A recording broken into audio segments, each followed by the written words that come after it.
It may sound cliche to say that we are always looking into the future, but have you ever thought to look back into the past? Adriana Bradley found out an easy way to travel back in time on campus. The Louise Pettis Archives is home to much of the history of Winthrop University, as well as York County. With over 6 million pieces, the archive has a unique way of storing all of this history. The shelves just collapse on each other so you can make an aisle, and this more than triples the space that we would be able to use. With important pieces of the past, almost everything in the building is stored in acid-free boxes to preserve its condition. Acid-free, yes, it's totally no acid, because paper generally has a lot of acid in it, so this acid has been taken out of this, and that's what deteriorates the paper. Along with using acid-free boxes and folders, there are a few historical pieces that have to be handled a bit more carefully with special white gloves. It's a receipt for a sheep and 2 lambs that was given at the temple. There is even a little history on the spooks of Winthrop's campus. Over the years, the Johnsonian and various people have done little stories on ghost stories that students have passed down, I guess, and so we do have a file. With ghosts in mind, the archives are home to some very extraordinary pieces dating from medieval times to a letter from George Washington and on to several different interpretations of the Bible. If you're just looking for a place to find out more about Winthrop's history or just want to hear more about ghost stories, try visiting your archives. I'm Adriana Bradley, reporting for Winthrop Close-Up. The Louise Pettis Archives are located at the Old Bookworm at the corner of Cherry Road and Charlotte Avenue. Students can access the building by using their IDs. Ever wish for a moment to relax in the middle of a busy day? The DeGiorgio Student Union made that possible by hosting a spa and relaxation event. Reporter Brianna Robinson went to find out more. Students are definitely feeling the pressure of midterms now that the semester has reached the halfway mark. With finals just around the corner, DSU sponsored a day of relaxation to help students relax and recharge. We have went hard all the way, since summer and just studied, and everybody's got jobs or involved, stressed out. So we thought it would be good to give out herbal teas, infused juice drinks with vitamins, and then to have the lovely ladies from Covering Day Spa come and give neck and shoulder massages. Word spread fast that this spa wasn't just for girls. One of my brothers told me that they were doing this, and from the looks of it, he was like just jumping around. He was all happy about it. So I had to try it out, and it was worth it. It really was. Nearly 70 gift baskets were given away with everything from facial kits to foot scrubs. The guys like the massages, girls like the gifts. So the next time you're feeling a bit overwhelmed, you may not find anyone handing out tea, but you can take a moment to stop and relax. I'm Brianna Robinson reporting for Winthrop Close-Up. DSU is currently putting their list together for spring events, so Spa and Relaxation Day could become a tradition so that students can unwind. Now we're going to our Eagle Sports Update with Kristen Boyce. Kristen? Thanks, Chelsea. After the break, we'll take a look to see if some athletes are on the border of crossing the line between social media and reality.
Welcome back. I'm Kristen Boyce with this week's Eagle Sports Update.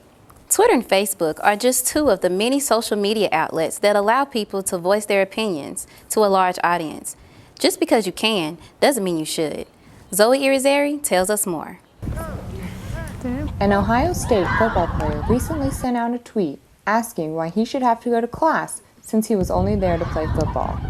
One Winthrop athlete feels that although athletics are important, an education should come first. I'm here for education, and I think that's why a lot of athletes, they may not see that, but it's definitely is.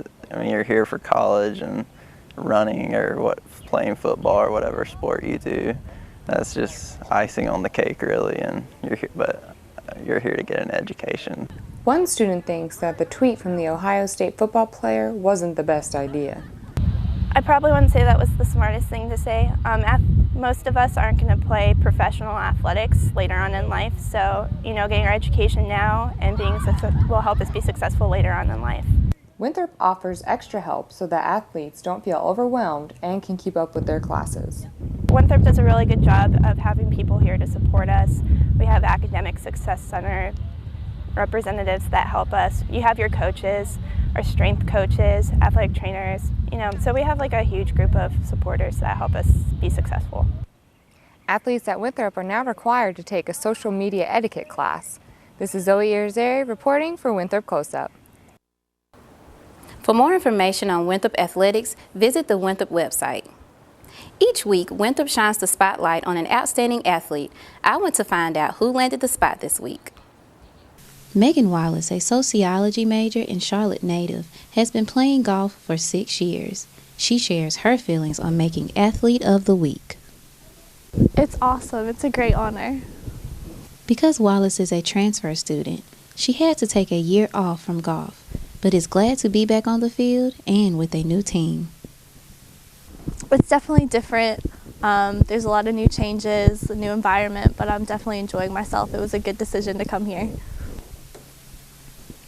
Wallace doesn't plan on stopping golf anytime soon. In fact, that's plan A. That's what I want to do with my life. We congratulate Megan on being Athlete of the Week and wish nothing but the best for her. That's all the updates we have this week. Join us next week for some intramural sports action. Now let's go to Adriana with Arts and Entertainment. Thanks, Kristen. After the break, we'll show you how students are experiencing the spice of life through a movable art form.